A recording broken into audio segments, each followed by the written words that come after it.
We are just 2 days away from the home opener for the St. Louis Cardinals in downtown St. Louis. David Amelotti here with First Alert 4. I'm outside Busch. I love being down here because even when there's not a game happening, I'm going to try and walk over here so you might be able to hear it. They had the radio calls of previous highlights playing out of the speakers, and it really builds the atmosphere. I love it. I'm born and raised in St. Louis.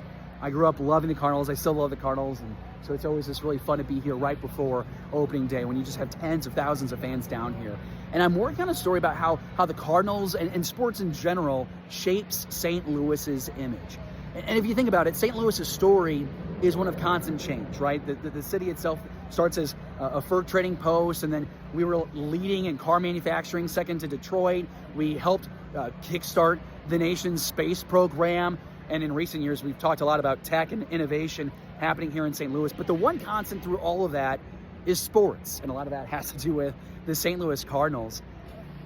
We're coming off a really big moment right now for the city. We just had March Madness basketball over at Enterprise. Now we're having opening day here at Busch.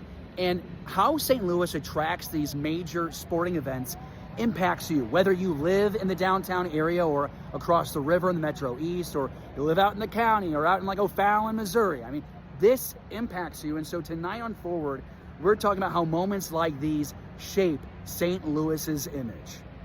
What do you think about the events that St. Louis brings to town? What's the next best thing that you want to see in St. Louis? And are you a Cardinals fan? Are you going to opening day? Are you going to a bunch of baseball games this year? Let me know down in the comments below.